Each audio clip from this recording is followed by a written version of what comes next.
Welcome to Beth's Happy Home. If you have been putting away food in storage just in case you have a rainy day, you're probably wondering, what are you going to do with it and how are you going to use it? Because it would be a silly shame to let it go to waste if you don't have an emergency. So I'm going to give you a simple food storage recipe. This is for a really tasty chili. So I'm going to start with black beans. Hopefully you have a fair amount of black beans or beans of any kind in your food storage, and they don't have to be black beans for this recipe. They can be, they can even be white beans, they can be red kidney beans or pinto beans. I'm scooping out 2 cups of these dry beans. And now, because these can be kind of dusty sometimes, I'm going to go rinse them in the sink real quickly and then come right back.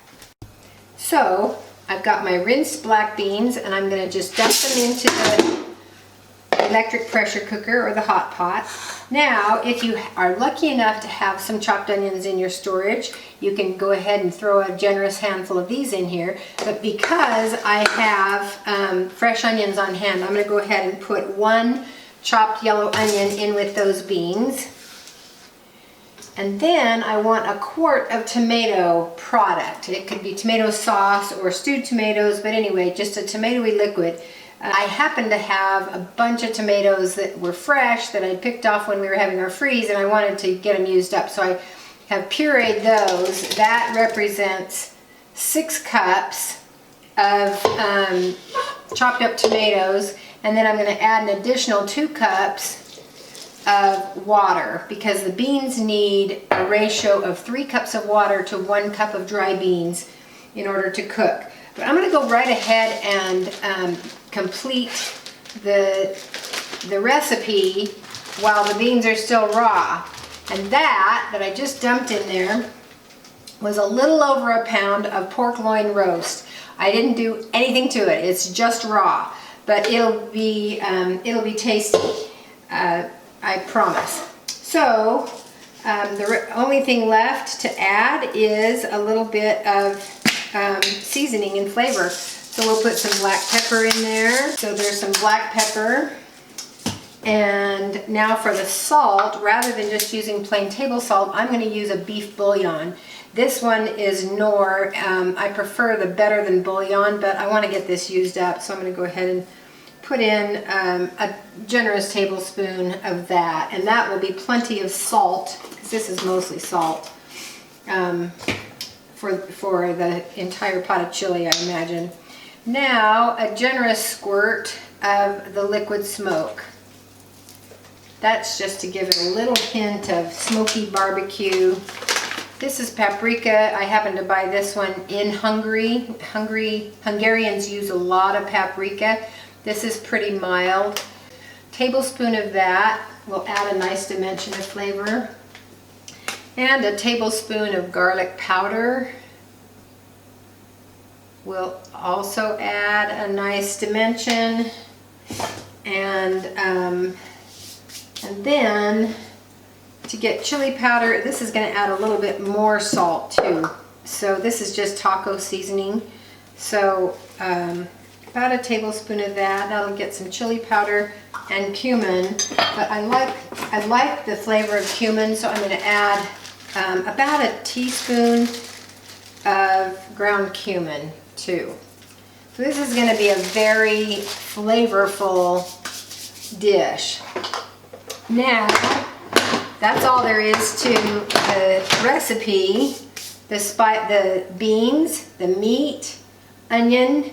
You could add a can of corn if you were inclined. You could add some chopped green peppers or any color of peppers. You can add any kind of vegetable that really suits you, but this simple recipe is really yummy. So I'm going to put it on high pressure for 45 minutes. And that will be just right to get the beans tender. The meat will be tender enough to shred with a fork, and it'll be ready to serve about an hour from now, because it takes about 15 minutes for the pot to get up to pressure. So start, and we'll have dinner in an hour. I've got a pot of chili cooking in my pressure cooker, and so I've got to make some cornbread. and it's easy to do from scratch and from items that you probably have in your home storage. So here we go. This is an absolutely delicious and nutritious version of cornbread. So we're going to start with 2 cups of whole wheat flour, and then we're going to add a 1 cup of cornmeal, just yellow cornmeal. It could be white cornmeal, it doesn't matter, although I like the color of the yellow cornmeal. So we've got a total of 3 cups of ground grain in there, 1/3 of a cup of sugar, and a teaspoon of salt, a teaspoon of vanilla,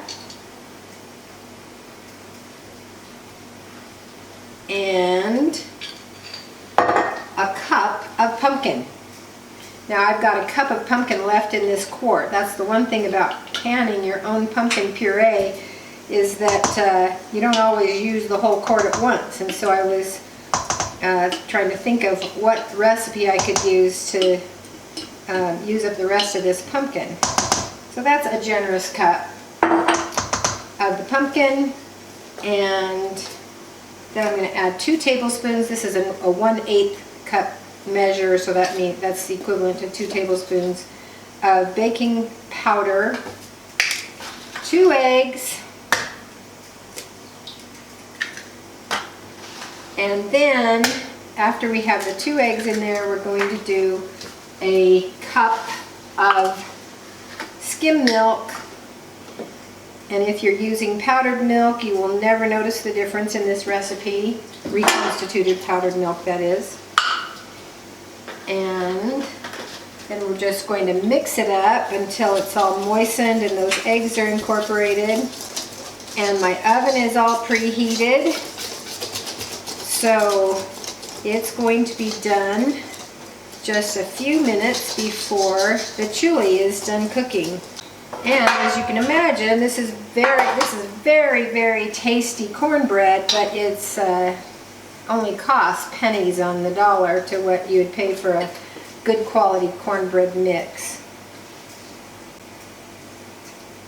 I have served this at chili cook-offs and things like that before, and everybody has always loved it except for one man. And good brother Wade objected to this recipe, and his objection was cornbread does not have sugar in it. He said it doesn't belong in there, and neither does the vanilla. And everybody else really liked it, but it was not pure cornbread, and he's actually right. If it has sugar in it and other flavors, it's Johnny cake. So I'm making Johnny cake, and I'm calling it cornbread. So this is all ready to go into the oven. I'm going to bake it for 30 minutes at 350 degrees, and that should be just right and just in time with my chili. Okay, this has been baking for 30 minutes. Let's see if it's done. Looks done. It's getting golden on top.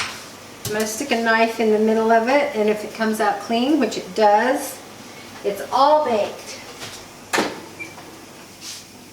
So we're going to let this sit for about 5 minutes, and that's about how much time is left on the chili that's cooking in the hot pot, and then it'll be ready to serve. So I'm going to pull this hunk of meat, the pork, out of the pot and put it on a plate here. And I'll just double check, make sure that the beans are cooked. It looks like they are. In fact, I can probably tell. They're going to be too hot to eat. I can tell that they mash very readily, so I'm sure they're fine. They are, they're great. And the chili is very nicely flavored. So I just want to kind of get this separated out, and then I'll stir it back into the beans. If you just wanted to cook the beans without adding the other ingredients to make the chili, you would just do 2 cups of beans, about a teaspoon of salt, and 6 cups of water, at least. It wouldn't hurt you to put extra in there, so you might want to add 7 cups. So this is broken up enough to go into the chili. You could see it didn't really require any cutting. It was just able to come apart with a fork. Now I'll stir it in. There's plenty of this to serve probably 8 people, a generous portion. So I'll dish it up. Okay, dinner's ready. A lot of the ingredients came from food storage, and it's going to be delectable. One more note, if the meat that you're going to add to the chili, or if you are adding meat, if it's already cooked, that's not going to matter. You can go ahead and put it in at the beginning, just like I did, and just make sure that you know how much salt is in that meat that's already cooked, and if there are other flavorings, so that you can adjust the things that you add to the beans.